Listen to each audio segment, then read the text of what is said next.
Inilah kisah bule cantik asal Finlandia bernama Laura mendapat hidayah Islam setelah mendengar sekumpulan ibu-ibu Indonesia membaca Al-Quran. Ketika itu dirinya langsung menangis dan terharu karena akhirnya menemukan Tuhan, sosok Maha Pencipta yang dicari sejak kecil. Laura mengatakan terlahir dari keluarga non-muslim. Namun ia merasa ada yang mengganjal, karena selama ini berdoa kepada sosok manusia bukan Tuhan. Tapi ada beberapa hal yang membuat ragu dengan agama saya sebelumnya. Saat saya kecil berpikir kenapa kita harus berdoa kepada manusia selain Tuhan. Saya merasa terputus dari segalanya. Saya ingin menemukan Tuhan, saya ingin mencari jawaban, kata Laura.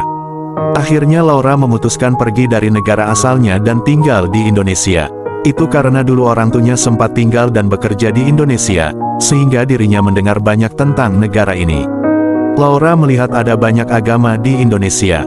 Satu persatu ia coba pelajari, tapi tidak dengan Islam.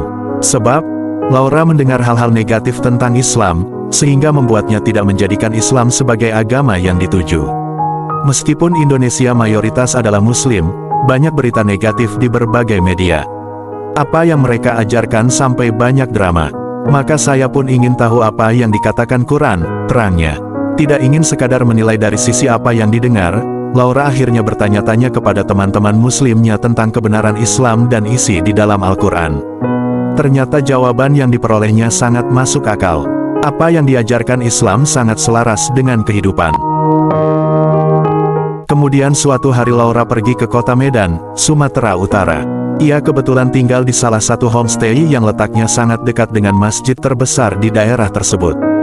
Tanpa disengaja, Laura melihat sekumpulan ibu-ibu yang membuat lingkaran dan membaca Al-Quran dengan indahnya. Itu menjadi pengalaman menakjubkan yang pernah ia temui selama hidup. Bahkan, Laura tidak segan-segan mendekati ibu-ibu itu untuk mendengarkannya. Saat melihat ibu-ibu tersebut mengaji Al-Quran, Laura melihat cahaya yang keluar dari wajah mereka. Kemudian tiba-tiba ia jatuh dan menangis. Laura merasakan bahwa dirinya pulang dan menemukan Tuhan yang selama ini dicari. Saya tidak tahu apa yang terjadi. Tapi mendengar mereka membaca Al-Quran tiba-tiba saya jatuh di lantai dan saya mulai menangis. Saya pun tidak peduli lagi tentang hal lain. Saya hanya perlu segera bersyahadat, pungkasnya.